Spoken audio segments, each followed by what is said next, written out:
Hello everyone, this is Kausar Usmani. Welcome to my channel Learn with Kausar. जैसे कि हम chapter number 3 biology of class 10 कर रहे हैं, हाउ डू ऑर्गेनिजम्स रिप्रोड्यूस। इसमें हम एसेक्सुअल मोड्स ऑफ रिप्रोडक्शन पढ़ रहे थे, जिसमें हम फिजन पढ़ चुके हैं, binary and multiple fission. Next is budding. देखिए, budding is a word that comes from bud. Bud क्या है? कोई भी एक आउटग्रोथ है तरह का, ठीक है, एनी आउटग्रोथ। जैसे अगर हम लेते हैं हाइड्रा का एग्जाम्पल, तो हम हाइड्रा में बडिंग दिखाएंगे किस तरह से होती है। This is hydra, parent hydra. यहाँ क्या हो रहा है? यहाँ से एक बड डेवलप होनी शुरू हो गई है हाइड्रा में। This is developing bud, okay, new bud.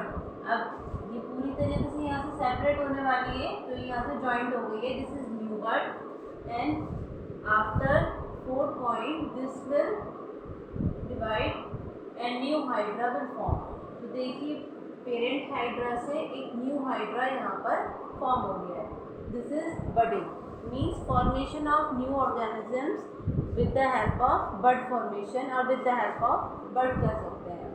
This is also part of asexual reproduction, जिसमें नया ऑर्गेनिज्म डेवलप हो रहा है कुछ जनरेटिव पॉइंट से। जनरेटिव पॉइंट कौन सा है? यहाँ generative point is this one, जहाँ से आपकी बड डेवलप हो।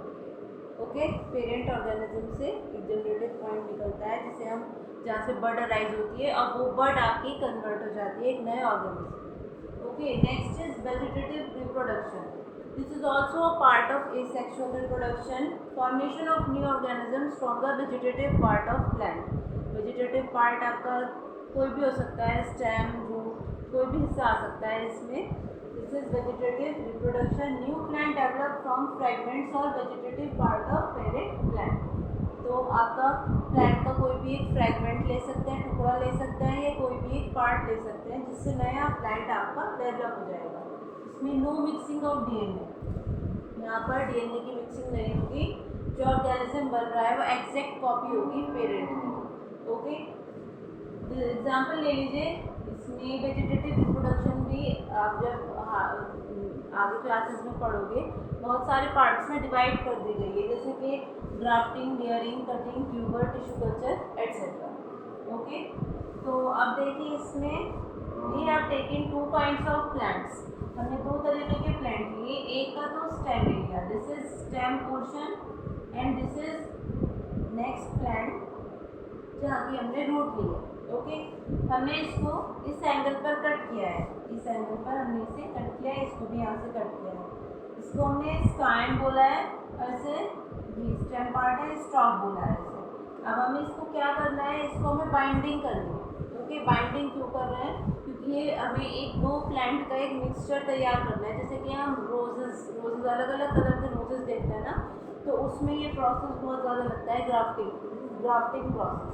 ठीक है, 2 तरीके के, एक स्टेम पार्ट ले लेते हैं, वो एक का रूट पार्ट ले लेते हैं, फिर उनकी जॉइनिंग करते हैं, तो एक नए कलर का आपको नई kind of variety of rose plant मिल जाता है। अब जब इन्होंने ग्राफ्ट को यूनियन बनाई, इसकी यूनाइन किया है इसे यहाँ पर, देन रैप्ड एंड वैक्स, फिर उसको और अच्छे से जोड़ने के लिए इसे रैपिंग कर दिया, यहाँ पर वैक्स लगा दिया। जब ये अच्छे से डेवलप हो जाएगी, स्टेम्स और आपका रूट पोर्शन जुड़ जाएगा, स्टेम्स पॉइंट जुड़ जाएंगे, तो वो आपका एक नई variety of plant will develop here. This is vegetative reproduction. Okay, next is regeneration. Regeneration means to regenerate from the existing body. जो पहले से एक बॉडी है, उसी से आपका एक नया ऑर्गेनिज्म जनरेट हो जाएगा। जैसे कि एग्जाम्पल ले लीजिए प्लेनेरिया का। Okay, if we cut the body of planaria into 3 parts, each part will develop into new organism. जैसे हमारा ये प्लेनेरिया है, इसको हमने 3 पार्ट्स में काट दिया है, this one, this one, this one, cut. Okay, this one part will develop into new organism, this will develop into another new organism, and this will also develop into another new organism, और फिर ये further आपके complete organisms बनाएंगे। Complete organisms, complete body भी कह सकते हैं इसे। ठीक है, क्लियर है? इसमें बड फॉर्मेशन हुई, इसमें हमने ग्राफ्टिंग करके दिखाई है। वेजिटेटिव पार्ट कोई भी हो सकता है प्लांट का, उसको जोड़कर नया प्लांट तैयार कर दिया है।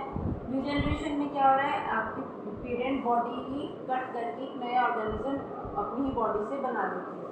Last is spore formation. Spore formation क्या होता है? Organisms form sporangium. इसमें ऑर्गेनिज्म स्पोरेंजियम बनाता है। स्पोरेंजियम नॉब लाइक स्ट्रक्चर या बैग लाइक स्ट्रक्चर भी हम कह सकते हैं, जिसमें स्पोर्स होते हैं। स्पोर्स के चारों तरफ थिक वॉल होती है और ये कब होता है? अनफेवरेबल कंडीशन में होता है। जैसे बाइनरी फिजन अनफेवरेबल कंडीशन में था, ये भी अनफेवरेबल कंडीशन में होता है। क्या होती है unfavourable condition? No adequate amount of moisture, temperature and nutrients. Okay, तो इसमें एग्जांपल ले सकते हैं Rhizopus. This is a kind of fungus. Rhizopus fungus का आप इसमें एग्जांपल ले सकते हैं। ठीक है, तो ये देखिए, दिस इज राइजोपस। यहाँ बहुत सारे स्पोर्स बन गए इसमें, और जब ये स्पोर आपके जो स्पोरेंजियम जब बर्स्ट हो रही है, ये जो स्पोरेंजियम आपकी बर्स्ट हो रही है, तो यहाँ स्पोर्स जहाँ जहाँ गिरेंगे वहाँ एक नया नया ऑर्गेनिज्म बन जाएगा। सपोज स्पोर्स आपके यहाँ गिरे, यहाँ गिरे, यहाँ गिरे, तो जहाँ भी गिरेंगे वहाँ एक नया ऑर्गेनिज्म डेवलप हो जाएगा। So this is the whole story of asexual reproduction, types और modes of different kinds of asexual reproduction. Okay, तो आप इसको डायग्रामेटिक वे में शो करेंगे तो ही स्कोरिंग होता है। अगर आप बायोलॉजी को सिर्फ एक थ्योरेटिकल बना के चलोगे, बोरिंग। लेकिन अगर आप इसको डायग्रामेटिक व्यू से दिखाते हो, जैसे आपने बडिंग का पूरा प्रोसेस दिखाया, वेजिटेटिव प्रोपगेशन, हर स्टेप में आप एक छोटा सा डायग्राम होना चाहिए। Okay, this totally depends on diagrams. Okay, तो आप कोशिश करें डायग्राम बनाने की। और if you like my videos and do like share and subscribe my channel learn with Kausar. Thank you.